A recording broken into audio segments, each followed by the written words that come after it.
Uit lyding en hoop, verdriet en saam staan jy staan.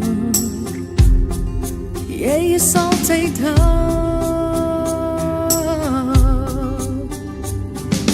Dit wat ons doen, ons liefdes, ons vreugdes, ons plekke, ons thuisdes, tot daar waar ons reis, jy is daar.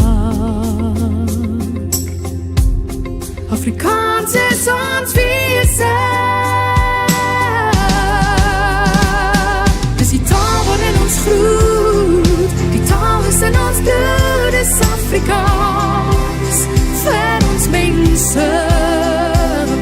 En ek stuur vir jou 'n sy, met 'n boodskap daarby, en waar jy is, sal jy dit kry, in Afrikaans vir ons mense.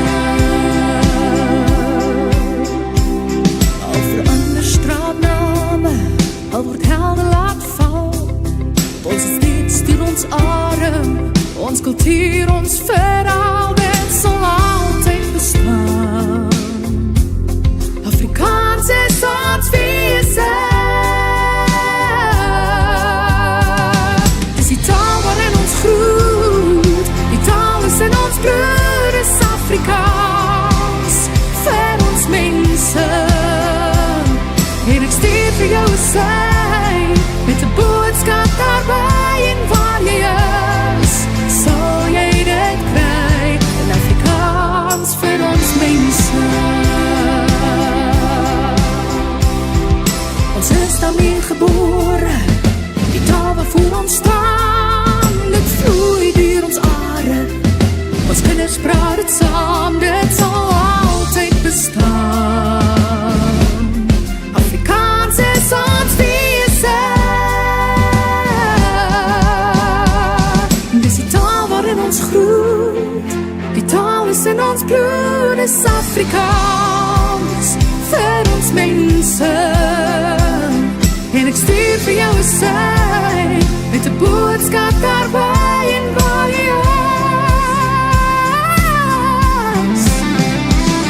Dis die taal waarin ons groet, die taal is in ons bloed, is Afrikaans, vir ons mense. En ek stuur vir jou 'n sy, met 'n boodskap daarby, en waar jy is, sal jy dit kry, in Afrikaans vir ons mense. Afrikaans vir ons mense. Afrikaans vir my mense. Afrikaans vir ons mense.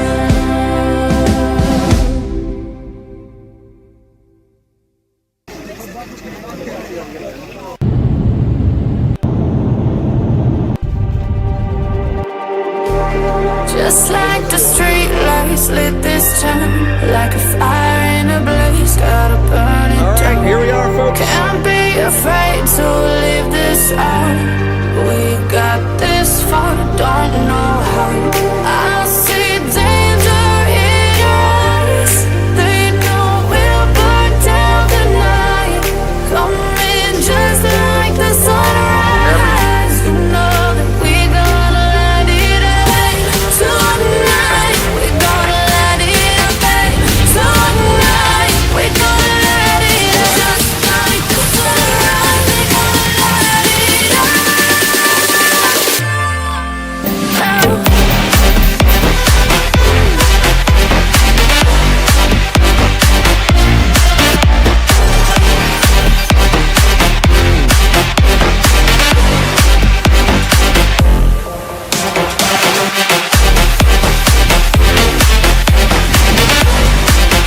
Welcome back once again. This is Chris Report, and he assured me that St. Simon's down in Boulders. Folks, this is Chris Wyatt reporting from South Africa.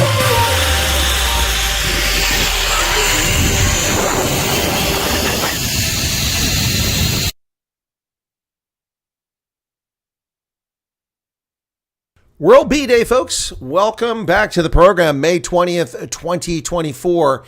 We appreciate bees here. As an apiist, a big fan of bees, the one insect that can and should be farmed.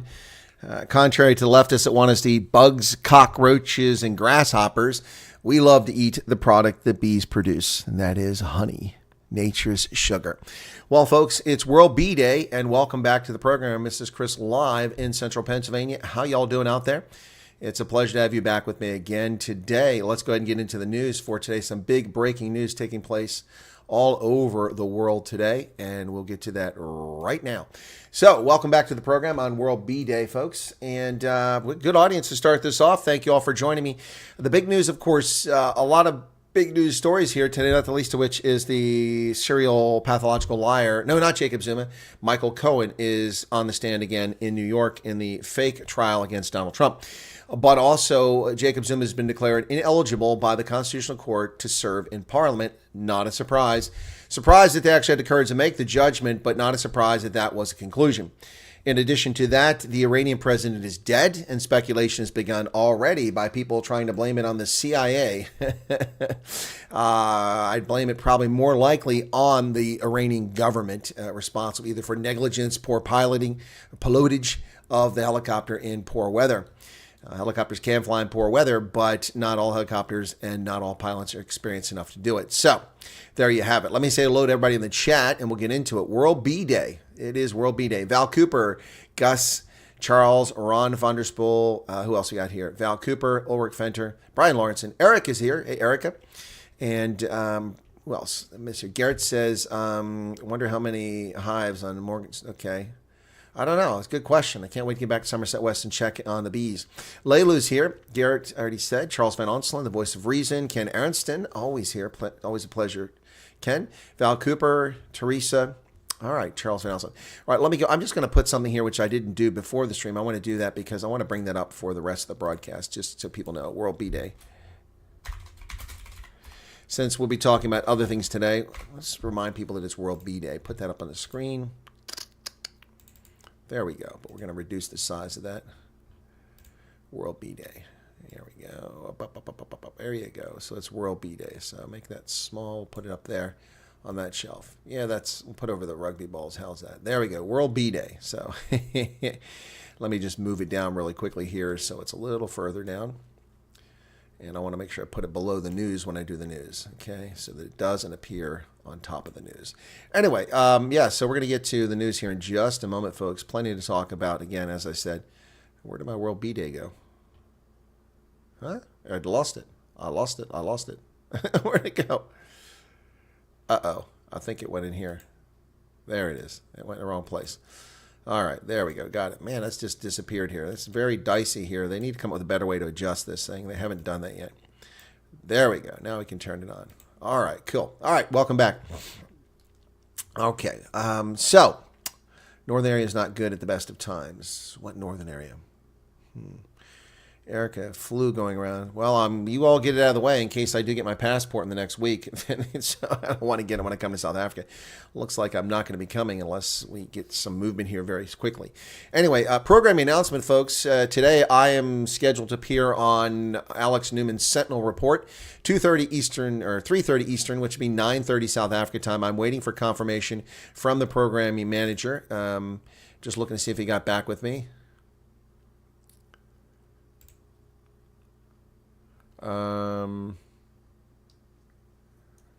Okay. Okay, I've got it. Yeah, so here's the link for the show. Copy link. So, Hendo, you might want to make a note of this. Paste. Save that. That's for tonight. And that's for the Sentinel Report. So, all right. All right, so V-Mix, I don't know what that is. Anyway, Edward Dos Santos. Wow, are you the former leader of Angola, Mr. Dos Santos? James Bowie, welcome to you. And Sam Stan, instead of Sam Sam. Sam Stan. Sam Stan. Welcome. I wonder if that flu is finding its way over here. I'm feeling a little bit less than chipper today. All right, lots to talk about in the news. Let's go ahead and get to that. People are not sitting here waiting for me to drink my Starbucks. Waiting for the news.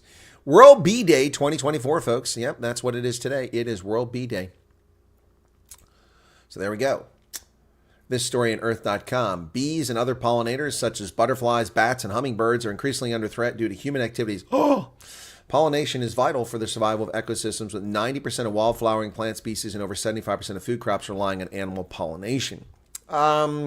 It's more like about 40% of the food we consume is pollinated by bees specifically. So, yep, severe threats to bees worldwide. Yep, bees are definitely under threat worldwide. Yep. So, the European honeybee especially, facing a lot of challenges from mites and other threats. Well, the Constitutional Court has declared that Jacob Zuma is not eligible to stand for Parliament in this election on May 29th, and we knew that all along. So, there you have it. But, yep, ANC alliance partner South African Communist Party welcomed the definitive clarity that the Constitutional Court has given, not only regarding whether former President Zuma, but also other convicted lawbreakers who fall in the same category eligible to stand as candidates. Zuma and his supporters must accept the rule of democratic law according to South Africa's democratically adopted constitution. Any person convicted, yep, we know that. Yep. ANC's alliance partner COSATU welcomed the Constitutional Court's ruling, with acting spokesperson Matthew Parks describing it as another welcome signal that South Africa is turning the corner from the days of state capture and corruption when politicians could behave with impunity. It was clear to all sober persons that the former president is ineligible to stand for election, as 5 years had not passed since the completion of the sentence for his criminal conviction. Agreed. The constitutional prohibition on persons convicted of criminal offenses and sentenced to prison more than 12 months without the option of parole. Yep, there you go. We're pleased that this circus has been put to rest, and society can now focus on ensuring the circus of May 29th with the ANC hoodwinking and lying to South Africans. That is the circus we're now talking about, folks. The ANC circus that's coming to town on May 29th. Yep. Exactly right. So, Council for the Advancement of South Africa's Constitution, Lawson Naidu, said we welcome a clear and reasoned unanimous judgment of the Constitutional Court. The Cathandra Foundation director Nishan Balton said Zuma should not have been allowed to contest the elections to begin with. 100%. Yep. So, Mkhonto Sizwe had the following reaction. Firstly, we have always said that former President Zuma is not power hungry. Secondly, President Zuma is still the party president. He's not even a member of the party. How can he be the president? And the MK party is going to get the 2/3 majority.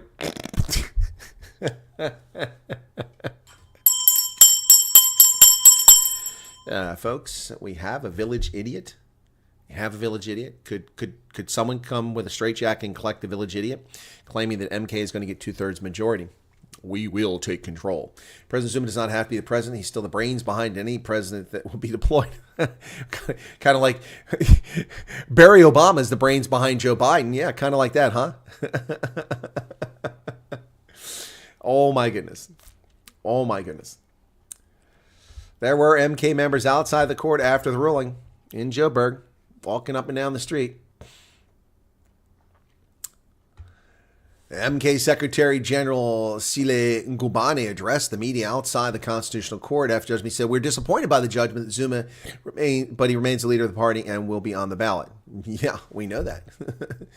Outside, members saying, "What did Zuma do? He broke the law. What did Zuma do? Stole money. What did Zuma do?" Oh, the list is endless, but he wasn't convicted of any of that because the cowardly ANC has failed to prosecute him for the arms deal, properly prosecute him for the alleged rape, prosecute him for a host of criminal actions. But he was actually in trouble for the nonsense of not appearing before the Zondo Commission, which he blew off. Ladies and gentlemen, a girl was injured in a scuffle and a firefight, a literal firefight between the economic freedom fighters and the ANC. These thugs want to rule South Africa. And in fact, they do rule South Africa now, but they want to continue ruling it. Limpopo police investigate cases of attempted murder after 2 suffer gunshot wounds. A 9-year-old girl was wounded when violence erupted between EFF and ANC supporters during campaigning at Juju Valley in Shishogo, Limpopo. Police are investigating cases of attempted murder as 2 people, including the minor, sustained gunshot wounds. Police and emergency medical services responded to the scene, providing assistance to the girl and launching an investigation. A 25-year-old man was also shot. According to information, several other people sustained injuries after party members hit each other with stones and several shots were fired. We deplore the senseless act of violence that has resulted in injuries to innocent individuals, including a child. The safety and security of our communities, especially during the election period, is of utmost importance. SAPS will intensify its efforts to maintain law and order. ANC and EFF have said they deplore the incident, but of course it's their members who are guilty of committing election violence, just like the ANC in 1994. Just like the ANC. Yep. On Sunday, the ANC went to the area to conduct door-to-door campaign. Violence erupted between members of the ANC and supporters of EFF, and members of EFF pulled guns and started shooting at members of the ANC and also threw stones at them because they did not believe that any other party can campaign in Juju Valley. Excuse me? No party is allowed to campaign in Juju Valley? Do you see the tribal nonsense that's going on here? These aren't legitimate political parties. These are 21st century tribal wars. That's what's going on here. The ANC and EFF, and MK for that matter. But MK is not involved in this situation. EFF members pulled guns and shot and wounded a 9-year-old girl. These people have complete disregard for public safety, for human life. We've seen Julius Malema kill the Boer, shoot the Boer, burn them down, burn them out. He sings the song. He has no regard for South African lives whatsoever. And he's a member of parliament who sits on the Judiciary Committee.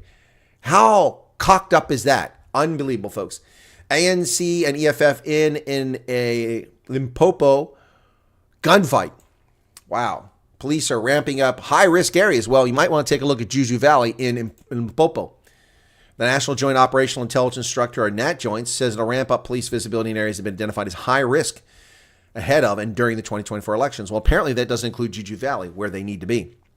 We are confident that measures that have been put in place are sufficient to ensure the country's upcoming general elections proceed without any instance of crime or disruptions, said NAT Joint's Lieutenant General Tebelo Mosekile. And, of course, you are wrong, because a 9-year-old girl was nearly murdered in EFF election violence in Limpopo on Sunday. So you're wrong. You can be confident all you want, but you are not prepared for what is coming and what is already taking place. Well, MK Party, for its part, says Zuma will still be the face and the brains of this bizarre, fanatical party. My goodness. Jay-Z will remain the face of MK. He's on the ballot. Johannesburg residents are going to get screwed. That's right. If you have a prepaid meter, you are going to get robbed. You're about to be stolen. What was the purpose of prepaid meters? To make life easier on Eskom. Make sure that they actually get the money for the electricity delivered. Now they're going to stick it to you up your bum. That's right. The city of Johannesburg is going to charge you 554 Rand fixed fee if you actually pay your bills. Prepaid electricity users in Joburg could pay substantially more for their connections even before they use any power. The Metro's adjustment budget for the 2024-2025 financial year includes a proposal that prepaid electricity charges be split into 2 different tariffs from July 1st. There's a low user tariff for the indigent households. Excuse me, how are you an indigent household when you have electricity? That's not indigent. That's advanced. Low tariff, and then a high user tariff. Wow, 6.36% for the poor people and 18.8% for the rich people. The high tariff users will be required to pay a 244 Rand 20 cent service charge and a 237 Rand 30 cent capacity charge. There were no charges before. Now you have to pay 554 Rand when you're a high user. Wow. The city of Johannesburg has repeatedly tried to implement these changes or charges since 2019. The Democratic Alliance has attacked this tariff plan, but City Power says nothing's set in stone. Well, it's just outright theft. The city of Johannesburg, which mismanaged its delivery of electricity from Eskom, is now trying to make residents pay for the corruption and theft of the ANC people involved. Well, Ramaphosa will pay back the Palapala money for the Ngole cattle. Can you believe it? Ramaphosa's Palapala farm to refund a Sudanese businessman for alleged buffalo purchase. Why? Because they never got him? They're processing the claim for a refund. In an interview with 702, Ramaphosa said Mustafa had made the claim, therefore we have to repay him. Mustafa allegedly paid $580,000 in cash for the buffalo in 2019. Christmas Day 2019, 2020, 21, 22, 23. So 4.5 years later, Ramaphosa will return the $580,000 of criminally entered cash in U.S. dollars in suitcases, then later hidden in furniture at Palapala, stolen by a cabal of clowns who worked at Palapala and their friends in Namibia, and then a perversion of justice with Cyril Ramaphosa covering up the theft and using the Presidential Protection Services illegally to hunt down the people, torture them to find out where the money was. Yeah, and now he's going to give the money back. He doesn't have the money. He doesn't have the money. The money was stolen, and a lot of it was spent in Namibia. So how is he going to refund the money? And why is he refunding money? And oh, by the way, 4.5 years later, how much interest is he paying on that money that he's kept from the Sudanese businessman? Wow. Ramaphosa identified Mustafa as the person who paid the $8 million in cash, rand, in his responses to the Office of the Public Protector, which investigated the complaints. It was reported the scandal led Ramaphosa seriously mulling over his resignation, but on Monday he says, I don't know anything about wanting to resign. I'll be voted into power and I'll serve my term. Serve is the operative word. Serving the people of South Africa the best I can. Given the remaining years of my life, I'm 72 this year and I'll be prepared, willing and able to serve the people. Well, really.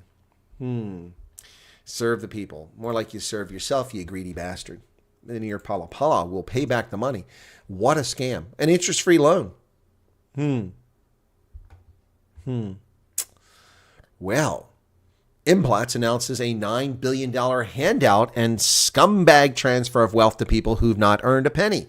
The transaction forms part of the merger approval conditions set in place for Implat's acquisition of Royal Bafokeng Platinum. Impala Platinum Holdings has concluded a BEE transaction valued at 9 billion rand. The deal will result in 13% ownership of both Impala Platinum, which owns the group's Impala Rustenburg mining operations and Impala refineries, as well as Impala Bafokeng, which it acquired in 2023 through its wholly owned subsidiary Impala Bafokeng Resources.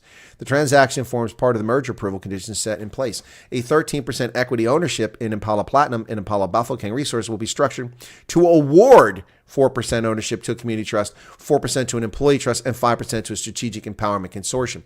5% to a strategic empowerment consortium. Would that happen to be the Tebe Investment Corporation? Could it be that? A strategic empowerment consortium, giving equity to people who've not earned it. What is this? This is garbage. By the way, the Bafokeng own the platinum mine themselves, the people themselves, the black folks, the Tswana speakers. And now it's going to be owned by Implats, and then they're going to give a little piece of it back to the people. No.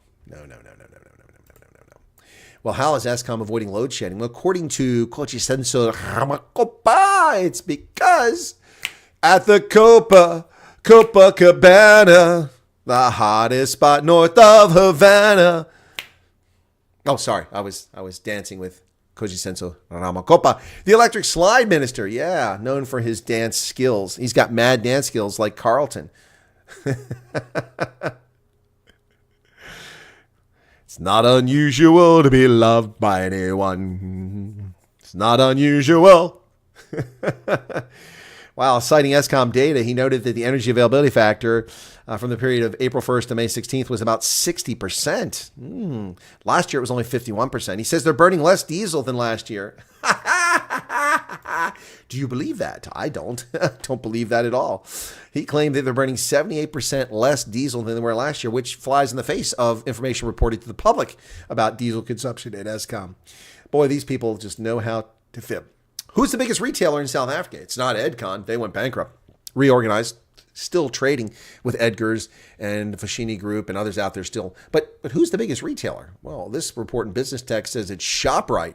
And where's Checkers on this list? They're not even there. ShopRite is South Africa's biggest retailer by several metrics, not only in terms of store network, but in terms of sheer sales volume, revenue, and growth. Yeah, wow. Deloitte Retail Outlook for 2024 said despite headwinds, companies are doing okay. So ShopRite increased its revenue by 17.8% with its 2,037 stores. Pick and Pay increased revenue by 8.7% with its 2,018 stores. Spar with its 91,000, with a 5.1% increase in its 1,998 stores. And that excludes Build It and Pharmacy at Spar, which are also part of the network. And Woolies increased 10.8% with its 1,354 stores. Where is Checkers? Of all those stores, my preference is Checkers over Pick and Pay. Certainly over ShopRite. ShopRite is kind of down market. Down market. I prefer Checkers. Well, prominent streaming service is giving up on South Africa. I can still get it here in America, but you can no longer get BritBox. Yep. It's called BritBox here in the U.S. BritBox has announced its plans to shut down in South Africa 3 years after it launched. They confirmed to My Broadband they'll leave the country in August of this year. So customers have until then to catch up on their much-loved shows. It comes as the company switches to focus to its more established markets around the globe. BBC Studios and ITV run the streaming service. Wow. On your next subscription renewal, you'll be automatically renewed as a monthly subscriber and pay $99.99 per month. No additional action on your part is required. They sent the notice. It includes content from the UK's four main public service broadcasters, BBC, ITV, Channel 4, and Channel 5. Customers pay $99.99 a month. Yeah.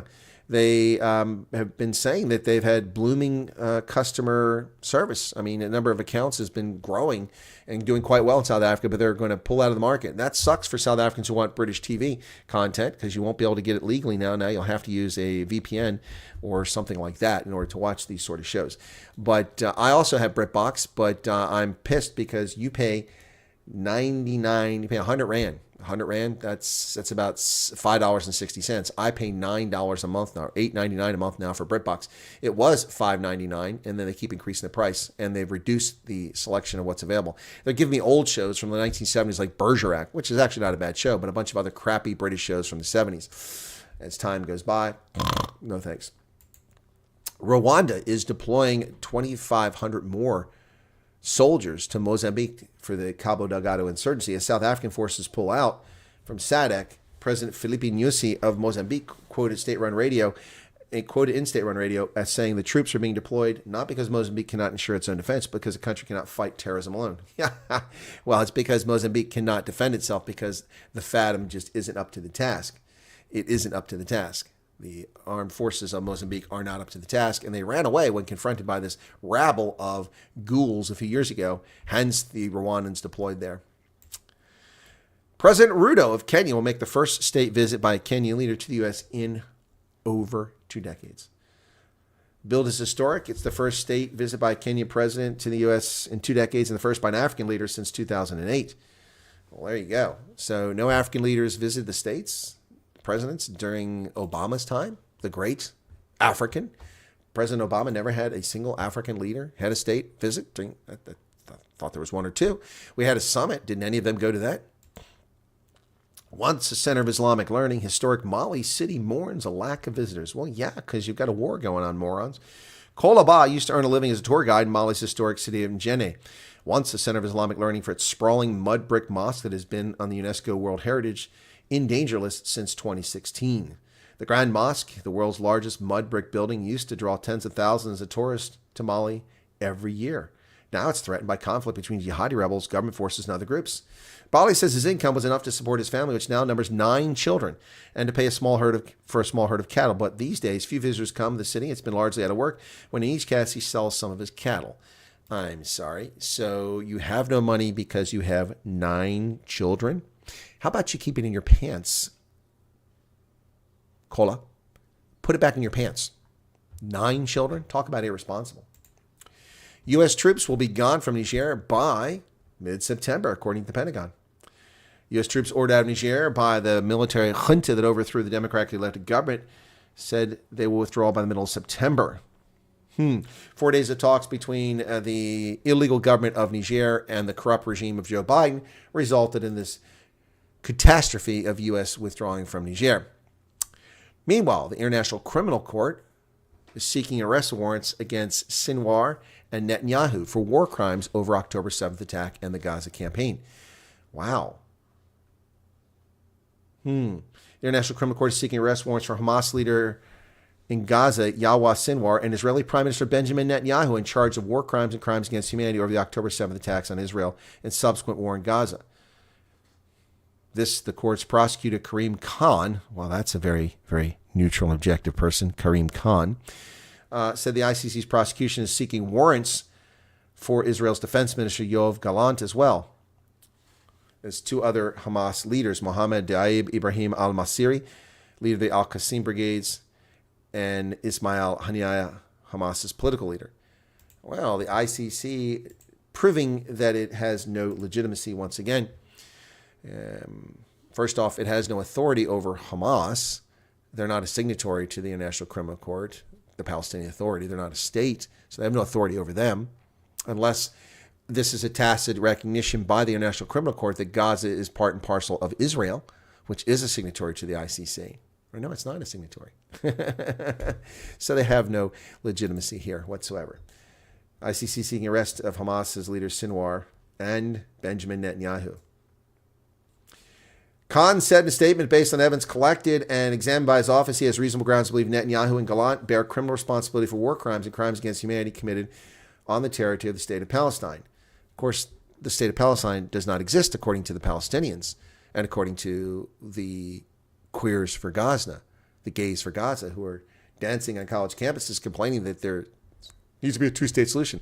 So if there's a state of Palestine, when did that come into existence?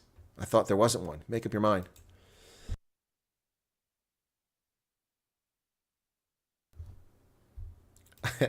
Donga, do you really think we should consider that you're actually a lawyer? The government of Niger is not illegal. In terms of international law, every country has the right to change it in government. Some do it by the ballot box, others by the bullet. There's nothing in international law that allows for the criminal overthrow of an elected government. Nothing. Dude, whatever credibility you think you might have had, it went out the window with that statement. The International Criminal Court seeks arrest warrants for Netanyahu and Sinwar. Yep. Unbelievable. So, was ein Haftbefehl gegen Netanyahu bedeuten würde. Noch nie ist ein westlicher Regierungschef vor der Internationalen Strafgerichts zitiert worden. Sollte es nun dazu kommen, wären Verbündete wie Deutschland in einer misslichen Situation. Yeah. Never has a Western head of state been brought and cited by the International Criminal Court. If this does come to fruition, it will put the German government in a very dicey situation. Israels zerstrittene politische Zense rückte am Montagnachmittag schlagtisch eng zusammen. Wie eine Bombe hat die Meldung eingeschlagen, dass der Chefmittler des Internationalen Strafgerichts Haftbefehle gegen 3 Hamas-Führer beantragt habe, aber auch gegen Ministerpräsident Benjamin Netanyahu und Verteidigungsminister Yoav Gallant. Vor einem Desaster sprach Oppositionsführer Yair Lapid. Wow. Israel's fractured political environment quickly coalesced and came together today when news came out that the International Criminal Court had issued or was going to issue a warrant, trying to get a warrant. They haven't got it yet. The prosecutor wants a warrant for Benjamin Netanyahu for war crimes. The opposition leader of party said this is a disaster for Israel. This is unheard of and undermines the legitimacy of the International Criminal Court. Meanwhile, in a situation that many sardonic people have been praising, the former president of Iran is dead. Supreme leader Ayatollah Khamenei announces replacements for the 2 senior positions as condolences stream in from some inside Iran express jubilation. Iranian president and a foreign minister killed in a helicopter crash. Iranian President Ibrahim Raisi was killed in a helicopter crash yesterday, depriving Supreme Leader Ayatollah Ali Khamenei of a longtime ally as Tehran angles for regional dominance through armed militias that are fighting the U.S. and Israel. His death was announced early Monday after state television reported Sunday afternoon that a helicopter carrying him and Foreign Minister Hussein Amir Abdullahian had made a difficult landing in difficult landing? All you see is the tail assembly of that helicopter. I'd call that a difficult landing. Wow, what's left of that helicopter? Hours after his death was confirmed, Khamenei announced 5 days of national mourning and appointed Mohammad Mokhber as the first vice president as the new head of executive branch. And here's the terrain it went down in. Look at that, as searchers looking for the wreckage. Here they carry the body of one of the men killed in the crash. Iran's constitution, new presidential elections required to take place within 50 days, and Iranian officials said Monday the new president would get a full 4-year term rather than serving out the remainder of the mandate, which was due to end of next year. So Iran's president dead in a helicopter crash. Well, comments come in from around the world. A technical failure caused the helicopter crash that killed Iran's president, according to a state news agency. The deaths of Iran's president and foreign minister leave the country without 2 influential leaders, particularly tumultuous moment of international tension, domestic discontent. Mr. Raisi, 63, and foreign minister Abdullahian were killed in a helicopter crash resulting from a technical failure, according to the state news agency in Iran. A technical failure. The world reacts to the death of Raisi. So, China, President Xi Jinping called the tragic death a great loss to the Iranian people, and the Chinese people have lost a good friend. President of the European Council, Charles Michel, expressed the bloc's sincere condolences for the death. Joseph Borrell, the bloc's foreign policy chief, also expressed his condolences. India's Prime Minister Modi said he was deeply saddened and shocked by Razi's death. Iraq says we express our solidarity with the brotherly Iranian people and the officials of the Islamic Republic during this painful tragedy. Hamas sent its deepest condolences and solidarity to Khamenei and the government and the people of Iran for this immense loss. Of course they're going to miss him. He is their banker-in-chief for Hamas. Malaysia, Prime Minister Anwar Ibrahim said he was deeply saddened. His dedication to justice, peace, and upliftment of the Ummah, the Islamic community, was truly inspiring. We commit ourselves to bolstering Malaysia-Iran relations, working together for the betterment of our peoples and the Muslim world. Our pledge will be fulfilled. Wow. The Prime Minister of Malaysia just invalidated any credibility he has. He praised this man for his dedication to justice and peace, the man who crushed popular dissent and whose religious authorities murdered an Iranian woman and now have put death sentences on a rapper for protesting against the inhumane treatment and crimes against humanity committed by his regime. And the Prime Minister of Malaysia says that that is peace and justice. Wow, Malaysia. Someone needs to take a close look at that government. Pakistan. May the martyred souls rest in heavenly peace. Martyred. Martyred by what? By nature? By human frailty? By failure? Nobody murdered them. Or did they? Did the Iranian government murder them?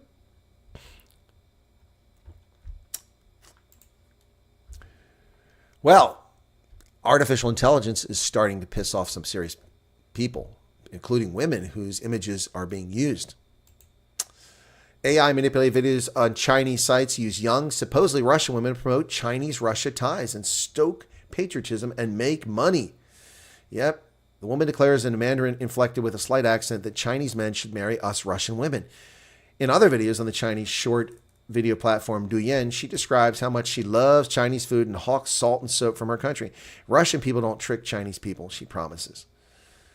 But her lip movements don't quite match the audio of the videos, which were posted recently to an account using the name Ladina. It's because the footage is of Shadeh Zahari, an Australian career strategist with more than 1.7 million TikTok followers that was been modified using AI. Someone dubbed her video clips with a voice speaking Mandarin Chinese to make it seem like she was peddling Russian products. Welcome to the flourishing genre on Chinese social media. AI manipulated videos that use young, purportedly Russian women to rally support for the Chinese-Russia ties. Wow. Where is South Africa on this manipulation? Here's a young lady from Ukraine, Olga Loik, who is attending University of Pennsylvania.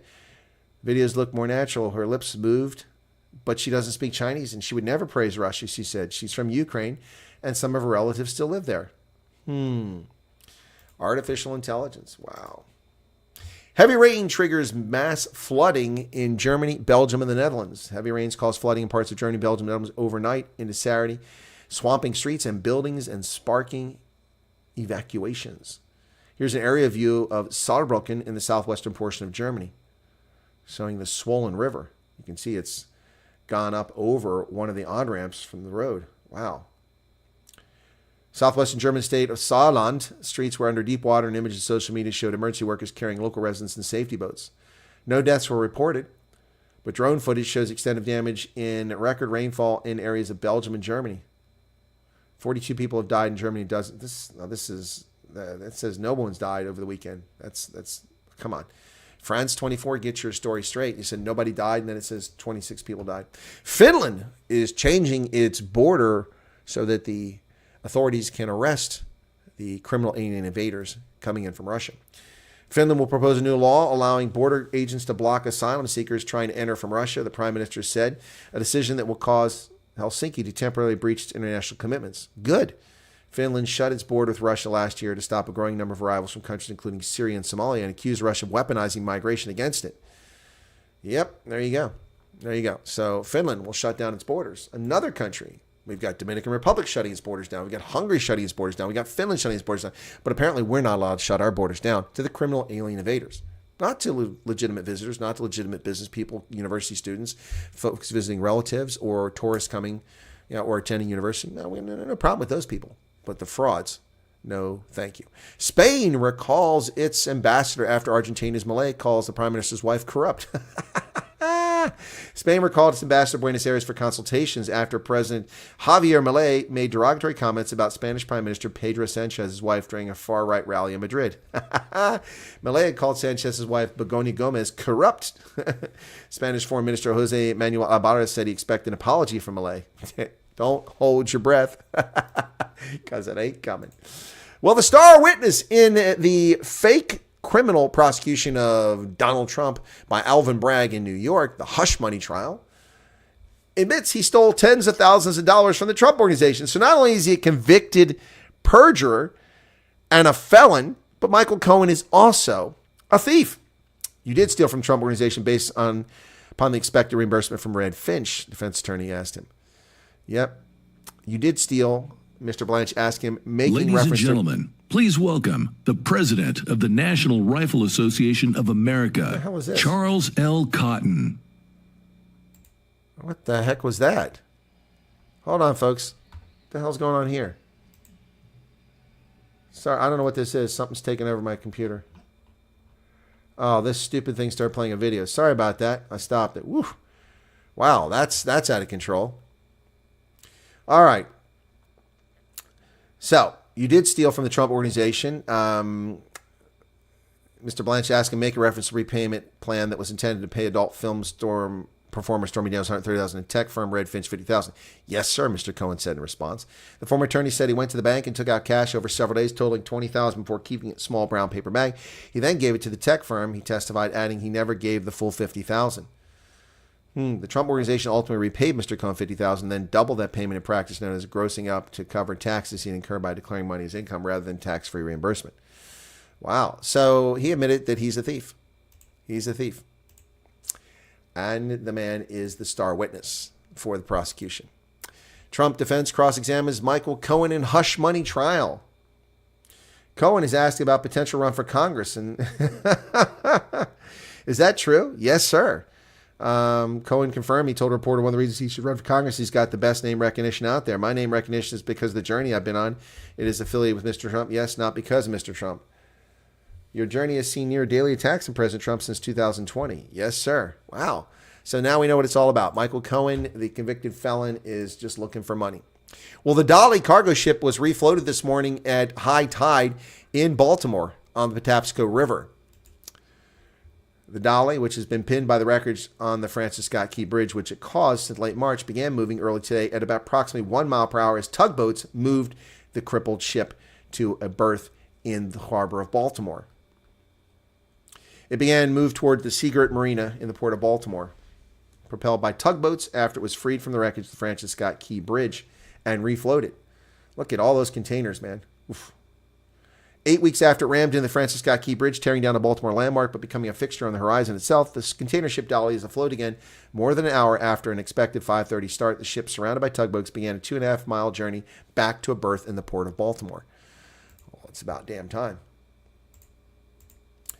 One hell of a storm is coming. Ooh, Métis are upset about, well, someone's upset in Canada. The book prompts conflict over claims of Métis identity in eastern Canada, where a group doesn't have a homeland or deep historic ties. Canadian graphic novel about Indigenous identity sparks outrage. The work is a result of a 3-year history seminar at Dalhousie University, where students collaborate on a book examining thorny questions over ancestry and identity. While the French term métis initially referred to those of mixed European and First Nations ancestry, the term has come to refer to descendants of a specific group of Western Canada's Red River region, historically maligned by colonial powers who dubbed them traitors. The Métis people emerged in the 1800s, have a distinct culture and history as well as their own language, Michif. They're one of 3 Indigenous peoples alongside the Inuit and First Nations recognized by Canada's Constitution Act. But mixed relationships were common among the historic fur trading routes, but Métis people in the Canadian prairies have long asserted the term can't simply be used to define anyone with mixed ancestry. Wow. So mixed race colored folks are denying other people the appellation colored. And who are they to deny it? You gotta love it. You gotta love it. Oh my goodness.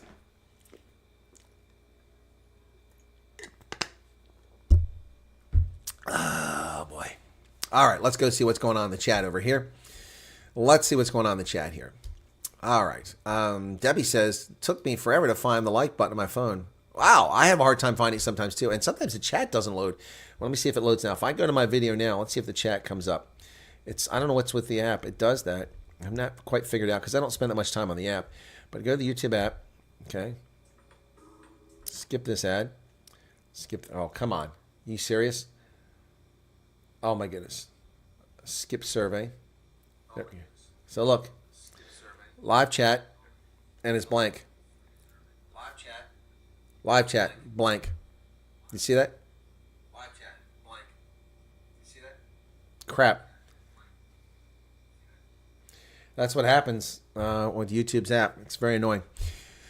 Yeah, don't forget the like button. Be sure to hit the like button, folks. Costs you nothing but a moment of your time.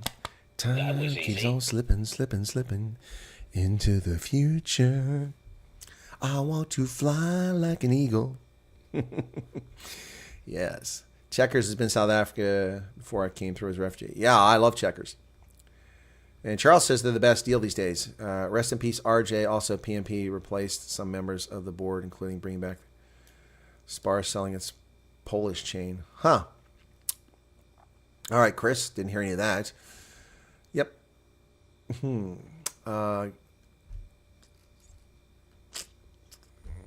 What else we got here? Teresa, welcome to you. Spar is a little pricey. Woolies is the most pricey. I never got the appeal of Woolies. I mean, their vegetables look really nice, but they mark them up so high because a lot spoil because they're too expensive, and then they just keep the prices high so they break even. Daniel Robinson says hello. Welcome, Daniel. Good to see you there. What else we got going on here? Boy, almost nobody's tuned in. 83 of you here right now, but there are only 246 that have tuned in for the broadcast thus far. That's interesting.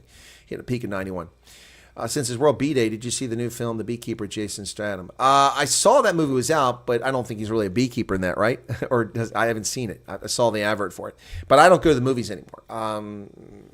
It's just the movies are outrageously priced. I will go to movies in South Africa when I have time, although I haven't caught any recently. But when I have time in South Africa or I'm in someplace like that, movies are very affordable in South Africa. I mean, I can watch a movie for $5 or $6 in South Africa. It's a good deal. Yeah, but here it's just too much. They want like $15, $18 to watch a movie. The theaters, the cinemas typically smell of used soft drinks and candy that's not been cleaned because they hire teenagers to clean the place up and they're lazy.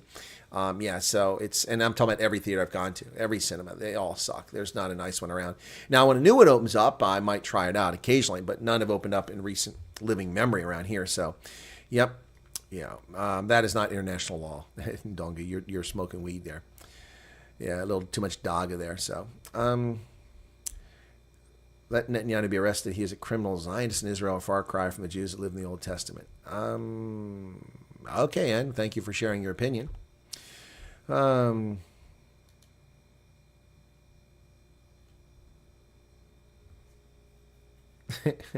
professor wrote a book on international law, and that's international law? No. Well, there you go then, Ndonga. So, ladies and gentlemen, I wasn't going to address Ndonga's comments, but he just validated the Trek Boers. Thank you, Ndonga. You just said from the ballot or the bullet. So the Trek Boers established the South African Republic, the Orange Free State, Natalia, and many smaller republics, and therefore they're legitimate. So minority rule was legitimate. So apartheid was not a crime. It wasn't morally bankrupt because it was from the bullet. They conquered the tribes in Southern Africa, and they ruled. So according to Ndonga Shamesa, the apartheid government was legitimate. As he says, governance by the bullet is allowed. So Ndonga, thank you for just validating what I thought was immoral and illegal, the institution of apartheid, but you've just said it was valid. Very kind of you to share that with us. I never would have taken that perspective. Thank you so much for that. Wow, that's really awesome. That you gave us that insight. Wow. So Ndonga has just told us that the formation of the South African Republic, Zuid-Afrikaanse Republiek, and the Orange Free State were legitimate. And their supremacy over the majority population was legitimate because it was by the bullet. It was by the bullet. It was by conquest. Wow. Look at that, folks. Who knew Ndonga was a pro-apartheid viewer? I had no idea.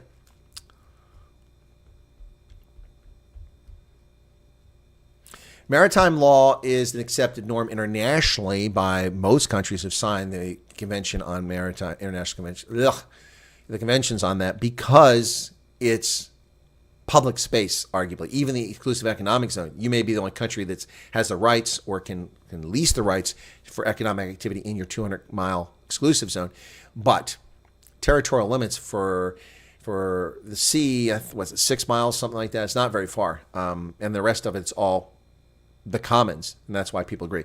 But no one has sovereignty over your state unless you're in the European Union, and then you have to be subjected to the whim of what they're doing. What else? Khomeini's grandson is a reformist and might now be the next Ayatollah. We'll see what happens. Eli Copter.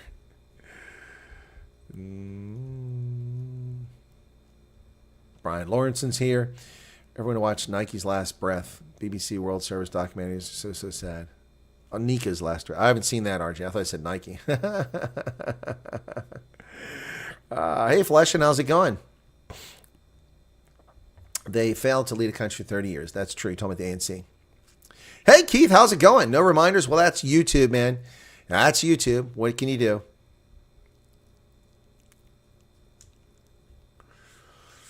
I had a friend call from Finland a few days ago, and he mentioned the border would be changed. Yep.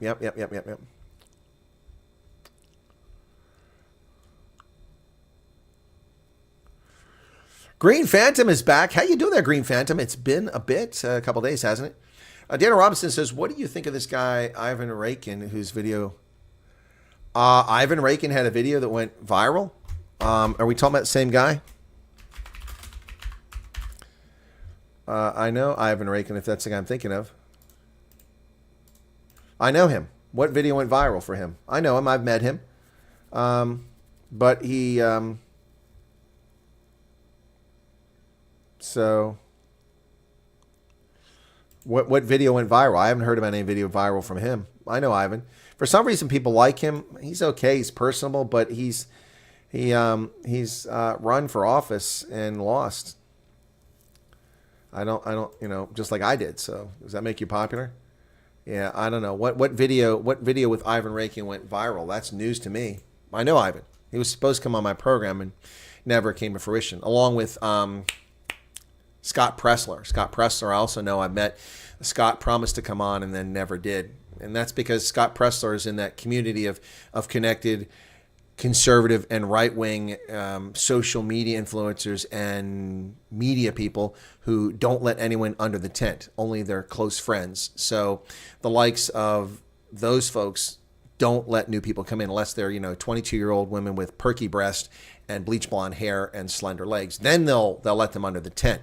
But the likes of Candace Owens and Charlie Kirk, they don't want any competition, and that's why you don't get anywhere.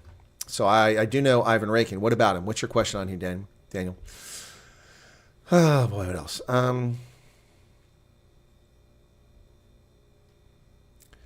Woolies food is generally superior quality and longer. Yes, it is very pricey. That was exactly what I said, Charles.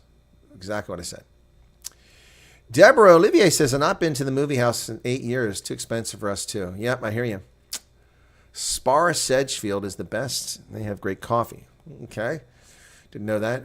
One of the movie houses in South Africa does a half price Tuesday. I don't think it's Sterkinekor. Could be. I don't remember the distance. I used to know it was like 10 or 12 miles or something like that. It's not very far. But that's territorial water. Then there's exclusive economic zone, which is a disputed concept. Yep. What else we got there? Okay, we're catching up here with the chat. Green Phantom says, oh, no, never mind. And then Rakin was talking to an NPR reporter about former soldiers being deputized to go after people screwing the country. What? Okay. I'll have to go look at that. Okay, it's trying to post. I don't want to post.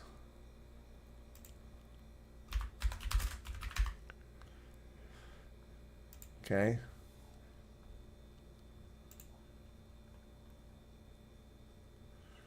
$62,000 views, 6,000 views. Where's this 10 million view thing at? I don't see it. I don't see it. If someone's got the link, send it to me. Yeah, he just got 124,000 subscribers. I don't get it. Look, I obviously don't know the secret sauce to Maybe this is it. No, that's only 1,500, so that's not it. Yeah, I don't know. So you guys have to tell me. But I'm on his X page. There's no video there. I'm on his X page. I was just there. I'll show you X page. You tell me where it's at. So I'm not seeing it here. Come on, where's the darn screen at? There it is. Okay, that's Ivan Rakin's page right there, Deep State Marauder. I am following him, but I'm not subscribed because that costs money. So May 27th, 2023, that's old. 23 hours ago, 6,000 views. 6,000 views. 11,000 views. 13,000 views.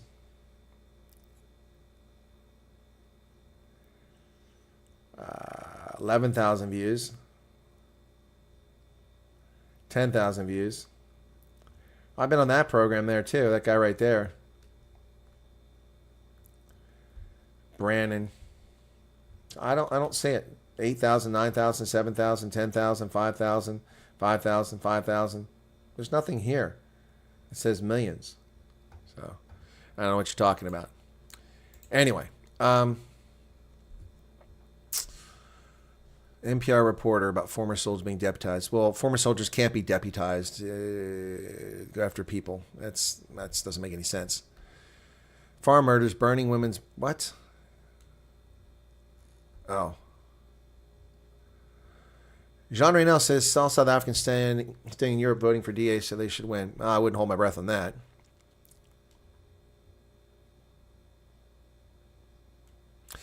Chris Ehlers knows very well the previous legislation against homosexuality. Yep. Joe Neiman, welcome to you.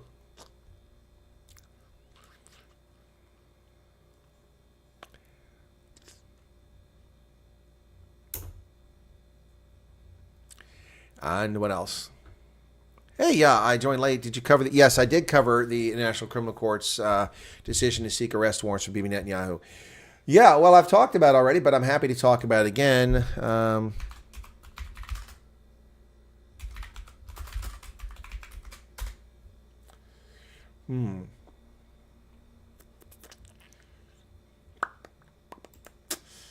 Yep.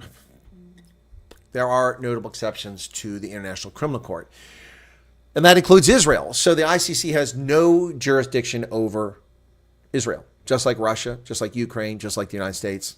Yep, no jurisdiction whatsoever. So they can throw all of their warrants out for arrest all they want. And I didn't watch Mofi. It's a very rude term. Most people don't know it's a archaic term, an insult to homosexuals in South Africa. But I didn't watch the movie. Also, I didn't watch Brokeback Mountain. Sorry, didn't interest me. Two cowboys hanging out at a campfire. Doesn't sound very interesting. Yeah, they want to seek an arrest warrant. You've got that correct. Yeah, so whether they get one or not is a different story. Right now, they're seeking an arrest warrant. The prosecutor, Karim Khan. Ooh, that sounds like a very neutral person to get an arrest warrant against a Jew in Israel. Karim Khan. Anyway, yeah, that doesn't mean anything. Doesn't mean anything. I will tell you this, the United States will not arrest Benjamin Netanyahu, even if we were signatories to the International Criminal Court. That's just no way that's going to happen. No way that's going to happen. And the European Union will not arrest him either. Now, there may be some fools in countries like France who might consider trying to arrest him, but the UK will never arrest him. The Germans might be stupid enough to do it, but the Netherlands won't do it. Yep. That movie, Chris, was 20 years ago. Mofi was like 20 years ago. Charles said it wasn't very good. Yeah, it was about being gay, being in the military.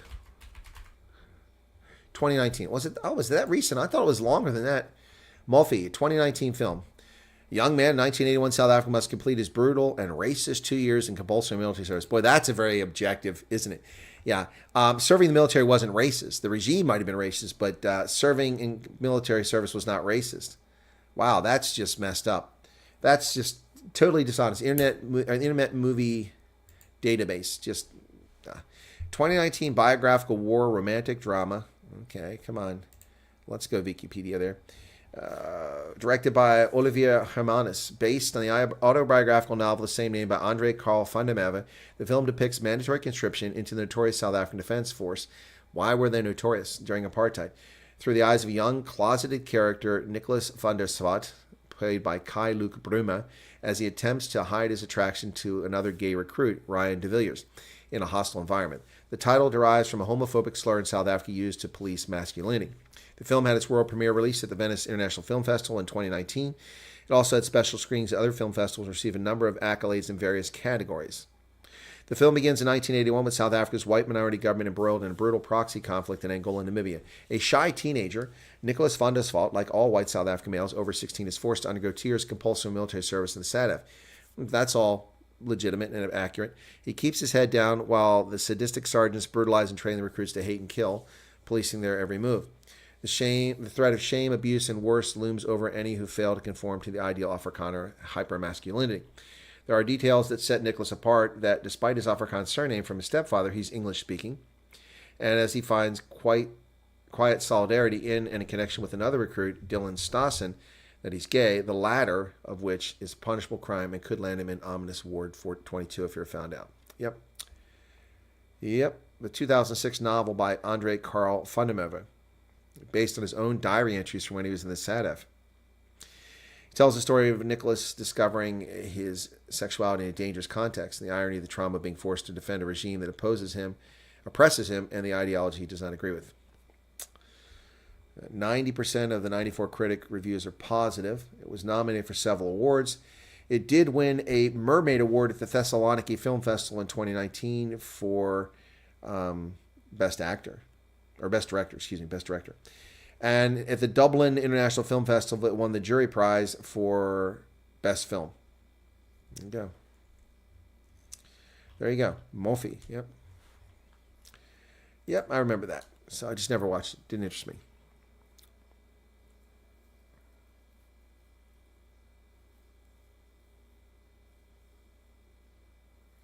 Yeah, that's the problem. It was a woke movie. It wasn't honest because it was woke. If it was honest, it would be a different story. Yep.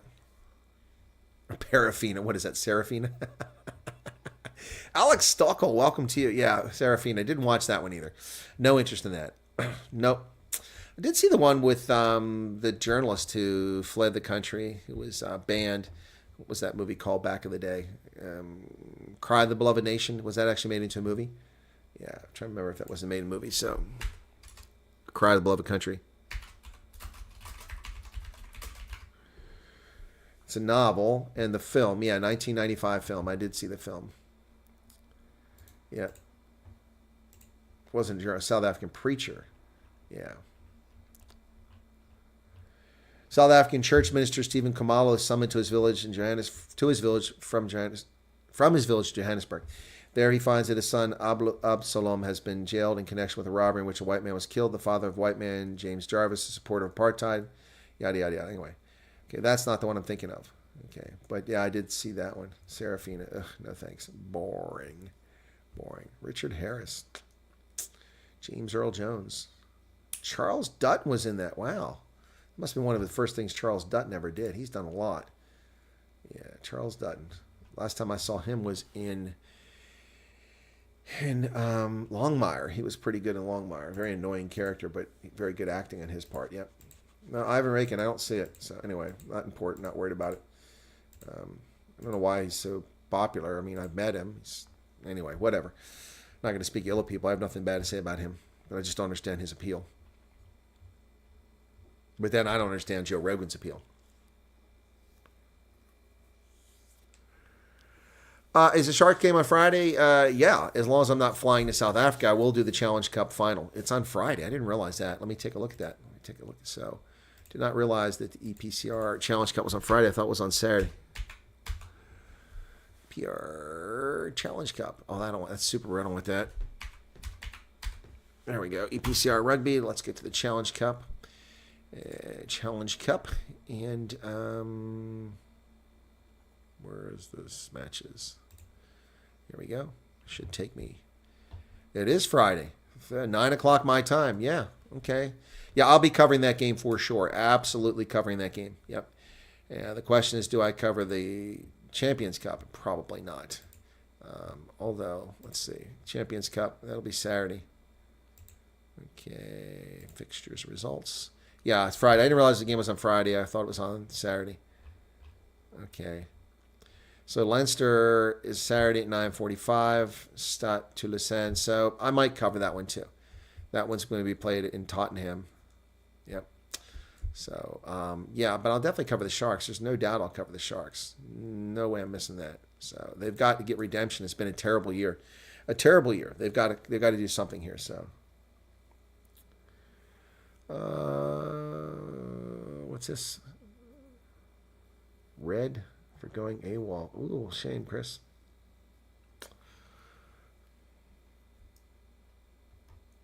Anyway, there you have it, folks.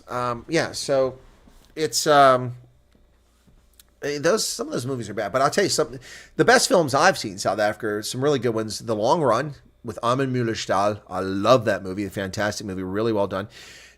Yesterday, the first ever motion picture done in Zulu, entirely in Zulu with English subtitles. What a moving, sad, horrific story that was. About HIV. So, yeah, yesterday, what a really, really good movie. And then The Long Run, which I really enjoyed. Armin Mueller-Stahl, one of my favorite actors, really talented guy. Fantastic accent. Love it. He played a German immigrant to South Africa who'd spent most of his life in South Africa and ran a brick factory. And he's dispossessed by the nouveau riche ANC unqualified elites who simply get the job because of their skin color. And so he's forced out of his job that he was doing competently and unemployed. He was also the coach of the ultra marathon team for the brick company as they sponsor an ultra marathon team. Now, the funny part about it was the guys on the ultra marathon team that were his team not exactly fit for ultra marathons, and that's because they're well-known Black South African actors, and they were pretty good. But there's a character named Christine who is a Namibian, and the German rides around in combis. He doesn't drive a car. He rents a place. This damn phone is driving me nuts. Someone keeps writing to me. He rents a place from an Afrikaner family. Anyway, long story short, he's kicked out of his job by the nouveau riche, corrupt Black African, and then he doesn't have a job that he's had for decades and done well, and then he lost his job as a coach because since he's not with the company anymore, then the Black guy gets to be the coach, even though he knows nothing about marathons. So he winds up, he had actually run the marathon before the comrades, and he didn't make it to the end, so that's his claim to fame. He almost finished and collapsed at the finish. So that was his story. Anyway, Christine is a hell of a runner, and he winds up becoming her coach. And he coaches her, and it's scandalous as she comes over. She's an athlete, so she went out and ran. She comes back, and he's giving her massage and massaging her calves. And then the Afrikaner, old conservative family lady's like, oh, no. They want to kick him out of his house because of that, and they think he's having sex with her. Of course, he's not. He's just being her coach.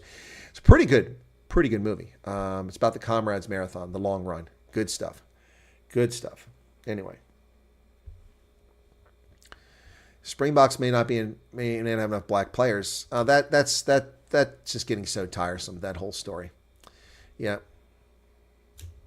I love how Black supremacists belittle European Roman Dutch law and institutions and currency and credit and the concept of land tenure. They belittle all of that and all things European. But then they demand to have it all. They want the Mercedes-Benz. They want the mobile phones. They want the internet. They want the apartments. They want the houses. They want the land. They want the Springboks. All the things that they say are evil and all the things they claim. But the things that come from Africa that they don't want to admit to, like homosexuality, Black supremacists are such a contradiction in reality, just like white supremacists. Oh, don't forget the sneakers. That's right. Yeah, that's right. The sneakers, the clothes. I forgot about that. Yep. Yeah, but that's a common thing. What happened? Hofmeyer. Charles, I did a video on it. I guess you didn't watch. This shows you how few of my regular live stream viewers watch my prepared videos. That's frustrating. Anyway, and how few of my video viewers come on and actually watch my live streams, vice versa. So apparently, Devin Hofmeyer attended an event I don't know if it was a fundraiser or a public event for the MK party and Jacob Zuma, hosted by Louis Liebenberg, who is a close confidant of Jacob Zuma, the reputable or disreputable or famous or infamous diamond dealer Louis Liebenberg. He apparently hosted this thing, and Devin Hofmeyer went to it. Well, he didn't inform anybody in the UIM, and so that got him in hot water. So that's what that's all about. Now, what I found interesting is that Neil De Beers said that he would not talk anymore about it, that they have an investigation. He's not going to discuss it. But then he sent me a link earlier. He was on Biz News, and he told Chris, whatever her name is, that lady is so boring listening to her talk. I'm sorry. I mean, and it was terrible. Anyway, so his interview was good, but he told her exactly what's going on. That's a shame. But I get it. Biz News has a big platform. They have 50,000 subscribers or 100,000 subscribers. A lot of people are going to watch it. My platform doesn't have those subscribers, so Neil didn't give me that exclusive.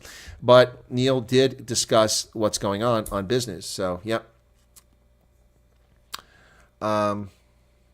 RJ's been banished for a controversial opinion. Banished on what? Yes, people want farms just like in Zimbabwe. The whites stole the land from the Ndebele and the Shona. Evil white columns. Well, perhaps. But as Ndonga said earlier, from the bullet is legitimate. So it was not illegitimate according to Ndonga. And on top of that, the land that the whites stole from Africans in Zimbabwe, especially in the southeastern part of the country, were highly unproductive and suitable only for wildlife, mining, or sparse cattle, sheep grazing, not for crop rotation, until commercial farmers in Zimbabwe introduced successful irrigation products, crop rotation, and modern agricultural methods, and made it produce. So none of that existed before the Europeans or the white Zimbabweans did that. So yes, there were schools throughout South Africa. See, that's the thing. So we get people coming out here saying that blacks were denied education in South Africa. Now, we can argue about the quality of education. That's a legitimate argument. But lying and saying that blacks were denied education is simply factually incorrect. Who led the 1976 Soweto riots? Who led the 1985 Soweto riots? Let me find a picture of 1985 Soweto riots. 1985 Soweto. Okay. Township uprising. 1976. Let's try that one too. 76. Okay. Tsitsi Mashinini led students from Morris Isaac High School to join up with others who walked to Naledi High School. The students began a march 1976. Students from various schools began to protest in the streets of Soweto Township in response to the introduction of Afrikaans, considered by many blacks to be language oppressor as a medium of instruction in black school. Wait. I thought we were told there were no schools for blacks. They were denied education. They got no education. Now, see, this is the problem with black supremacists and liars and trolls who will tell you fantasies. I will tell you the truth. The quality of education for most black South Africans was not very high or very good or well suited to their needs. However, claiming that there was no education at all is just a lie.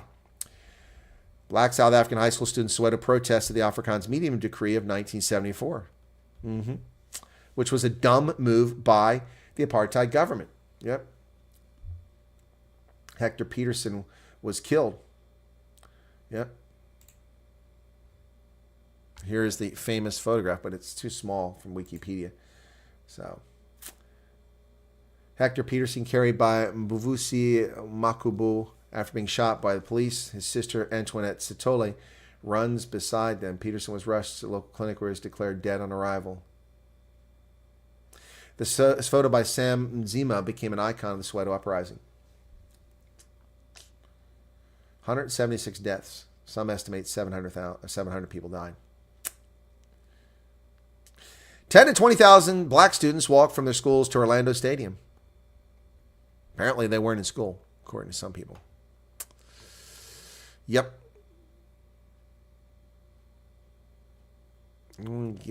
What's this? Anyway, RG says, just being facetious, saying Morphe might have been a good movie in some sense.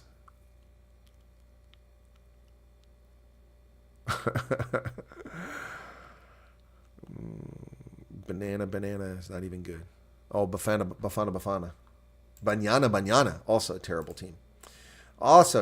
team. Folks. Not very good. Not very good. Boy, I'll tell you, this Jacob Zuma ineligible is not really doing much. Just 500 views. That's a little depressing. I thought there'd be a lot more people interested in that. Shame. It seems like the views are slowing down. Anyway, so that's the bottom line here. If 11 black people are our best T20 cricketers, I would watch them play. But, of course, South African cricket doesn't appeal to most black folks. Just like soccer doesn't appeal to most white folks. It's a candy-ass game, and who likes it? I don't like it. It's popular in Europe, candy-ass. Popular in Latin America, candy-ass, despite their machismo. And popular in Africa, candy-ass. Not a real man's game. Rugby is a real man's game. American football, real man's game. Yep. Yep.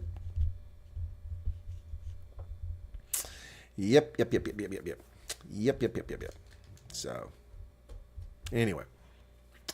Reason for the Proteas not going to be successful is because, well, nobody cares about the Proteas. It's a racist organization. South African cricket is racist. Just like Sorrow is racist. Yeah. Sorrow's quotas are racist. Sorrow's intentional exclusion of players who are based abroad, also racist. Bigoted. Yeah. No, a bunch of nonsense. The best people should be picked. And you know what? Here's a statement of fact. The best people aren't always picked. And let me tell you what I mean by that.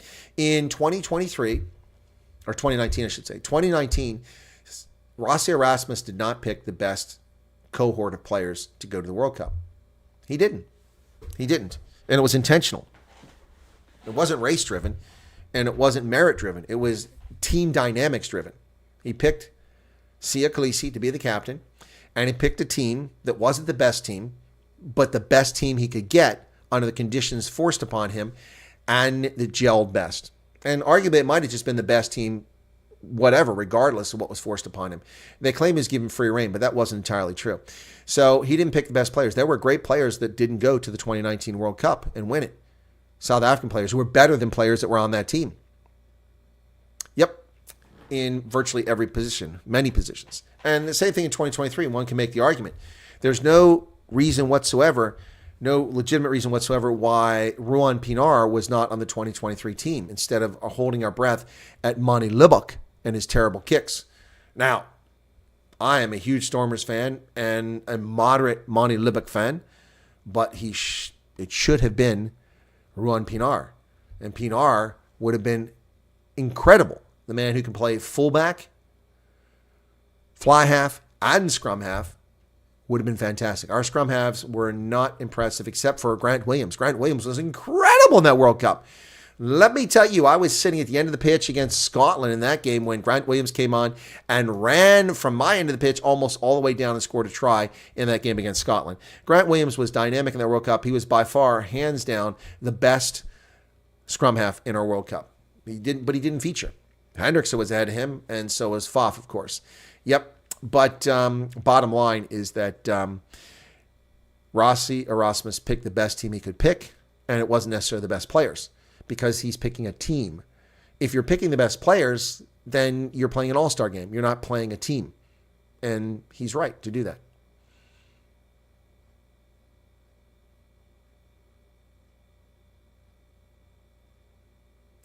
Charles says, you can't tell me that Temba Bavuma is world class. It tells me you know nothing about cricket. Yeah.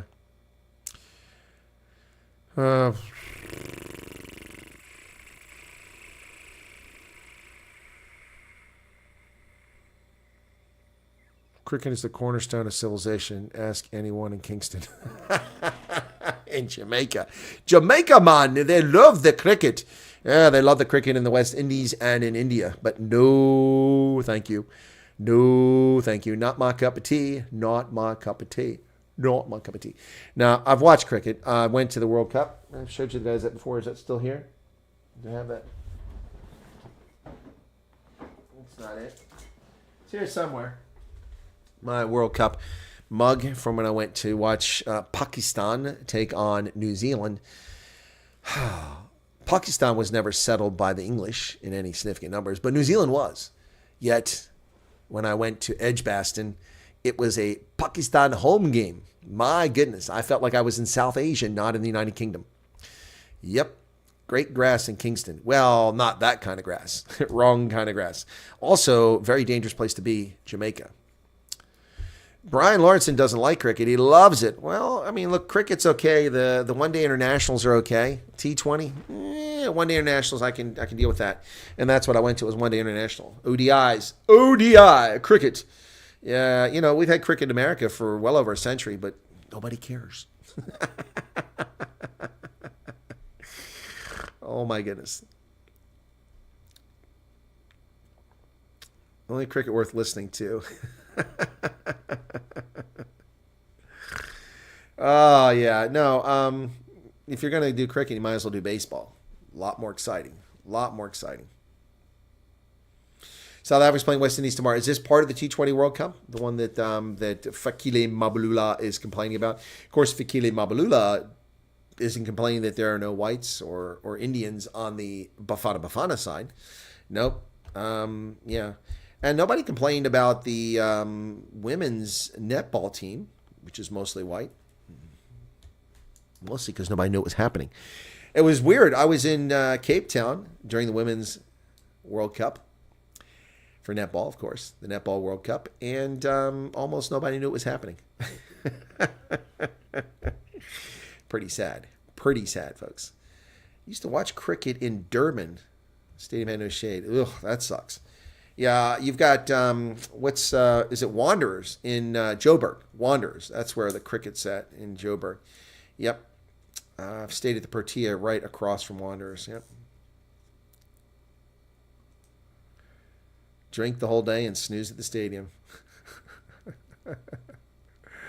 Who's the white player in Bafana Bafana? Where'd that come from, John Ray? They dig him up somewhere? Is he there on merit, or is he just there as a token white? If he's there as a token white, we don't want him there. Yeah, but it just gets ridiculous. I mean, I covered this a couple years ago when the Telcom netball championships were in these stupid racist laws the ANC puts in place. So the team that won had to forfeit because they had too many black players on the court. Yeah, because they had too many black players. The rules required like 2 whites and 3 blacks or something like that. I can't remember exactly, or maybe it's 1. Anyway, but the black player was out there for too long because the white player was injured and there was no backup. So they had to put the black player back out there so they could field a team. And they had their victory taken away from them to go to the final. It was a semifinal action. I covered that a couple years ago. It's just unbelievable. In fact, let me see if I can find that netball, see what it says. Netball. How stupid South Africa really is. Netball. Problem is I did all these netball. So 5 videos. No, these are just, that must have been the old channel. Chris is going to the Netball World Cup last year. Yep. Live from the World Cup. Let me see that one. Almost nobody watched it. Nobody cares about it. 233 views. Cape Town at the Cape Town International Convention Center, where the Netball World Cup 2023 is being played. Yesterday caught South Africa playing Sri Lanka and Malawi playing a game after that. Tonight it was England versus Scotland. England won handily over Scotland. Raucous Scotland supporters in the crowd, but to no avail. They did not win it. I'm outside in the wind because if I go inside, they're playing songs. And of course, on this platform, that'll result in a copyright strike. Hence, I have to stand outside in 10 or 9 degree weather with a gust of wind at about 30 knots amongst all the cancer addicts out here, the cigarette smokers. Yeah, so there's a band playing down here, but that's not recorded music. Anyway, just an update here. England won the game rather handily. No problems there. Hey, how's it going, John? And Scotland really fell behind early and never really caught back up. They did have a couple runs where they closed the gap a little bit, but they never quite got it done. So Scotland loses that game. Next up is Anyway, that was a 7-minute live stream from the Cape Town International Convention Center last year for the Netball World Cup, which was a lot of fun. I really enjoyed the Netball World Cup. It was pretty cool. And hey, I got recognized there. That was one of the 27 times I was recognized on the street. So I went to purchase a ball, but I didn't want an inflated one. I wanted a deflated one. They had the little balls from the game. And so I walked over to ask if they had any deflated, and the kid says, "Hey, Colonel Wyatt, how you doing?" I'm like, he goes, I said, "How do you know me?" He goes, "From the rugby. I watch your rugby." I said, "Well, thanks." He said, "I really love it." So that was pretty cool. Hope he's still watching. And then, of course, I was recognized in Pearl and, everywhere I went. It was really wild. I got recognized on the streets of Eiserfontein. Can you imagine that? People recognized me in Eiserfontein. I mean, of all places, Eiserfontein. I had never been to Eiserfontein and had no idea that anybody knew me from there. But to be fair, one of the people recognized me in Eiserfontein was from Joburg, but had moved to Eiserfontein recently. He used to work for Toyota. But the others actually from Eiserfontein, so that was pretty wild. Coming in second in sport is like kissing your sister. Well, it depends on what your sister looks like, Chris.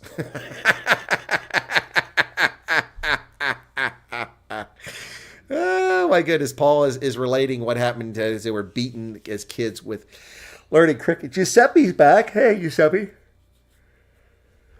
Oh. Are you going to do... No, I'm not going to cover... I wouldn't even know how to cover cricket. I mean, I know the rules of the game, but I mean, I can do rugby. I know the game. But I mean, I cannot cover cricket. I mean, what would I say? Oh, and I think he just bowled. That's a sticky wicket. Oh, look at them running back and forth, carrying that stick with them. Why don't they just drop it and run from one end to the other? They got to carry the bat. What's that all about? And okay, how come they don't wear any gloves? And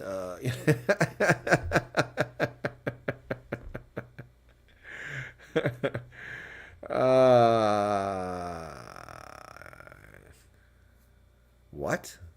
Oh, by Jiminy Cricket. Yeah, it's funny. Are you from Alabama, says Green Phantom. Alabama. Does this sound like an Alabama accent? This is a Midwestern accent. No, Alabama. Not even remotely. Yep. I wish I watch Chris get drunk. Well, actually, that might be... I sit here and drink some schuss beer. That'd piss Arctic off. Drink some schuss beer. And, yeah, so... Ibrahim Rasul steps up to bowl. And look at him throwing that underhand like a sissy. Wow, that's, man. Well, that was overhand, but it looked underhand. Yeah, and it snapped the little stick off the middle. I don't know what that little, it's like little, phallic symbols there, just standing there behind the player.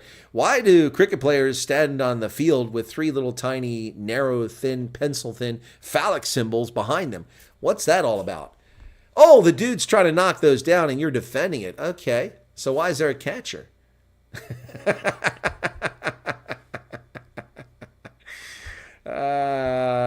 My goodness. Oh, a red card. I get a red card. Okay. Get a red card. I'm not hating on cricket. I'm just saying it's not, so I always love the Raj on The Big Bang Theory. Oh, it's not the balls to wall action of cricket, but no, there's no balls to wall action of cricket. He throws the ball out of the game. Look at him. Okay, listen, baseball is hard. You have a round bat that is tapered from one end to the other. It's narrow.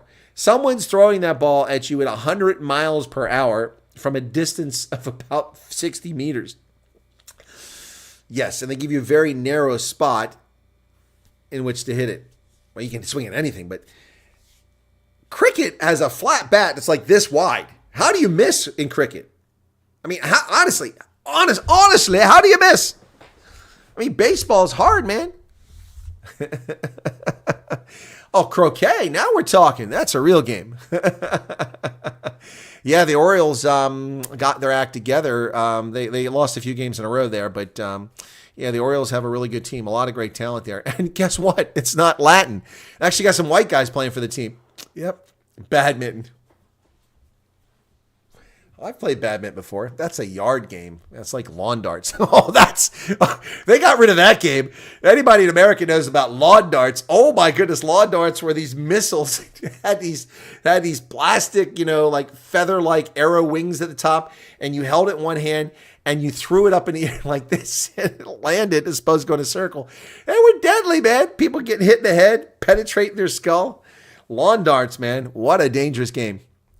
Bowlers throw a 150-kilometer ball in cricket where they spin it and the pitch depends on how the ball bounces a lot. Yeah, and you hit it with a bat that's this wide. Oh, Gunnar Henderson is on fire. That guy's got like 13 home runs already, something like that. Hamas loves playing lawn darts. Yeah, no doubt about it. Oh, dear God. Oh, dear God. That's too funny.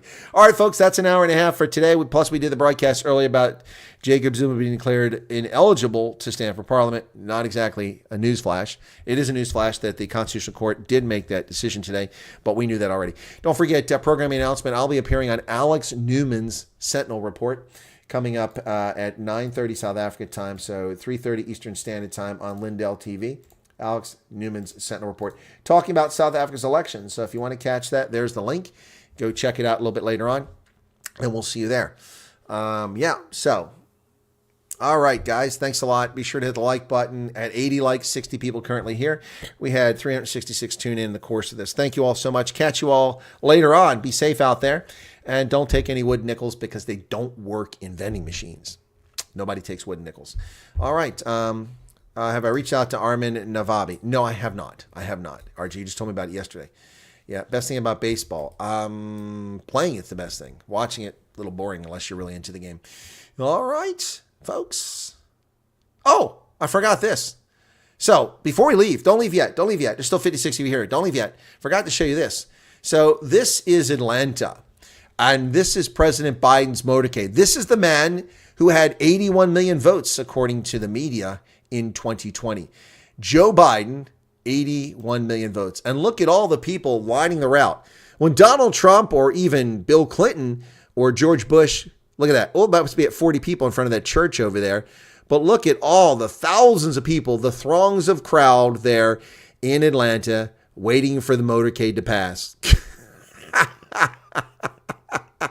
Look at all these people. Wow, there's so many people rocking up in Atlanta to see Joe Biden pass by. I think this guy's kind of sweet on that chick there because he's really focused in on her. But yeah, so this is 1 minute of we can't even turn out a crowd for our president to Joe Biden. Oh my goodness, so sad. Yeah, well, there were renting crowds before. They've rented crowds. There'll be renting crowds for this election. So, all right, folks, catch you later. Take care. Be safe out there. I'll be on Alex Newman's program later today. Cheers.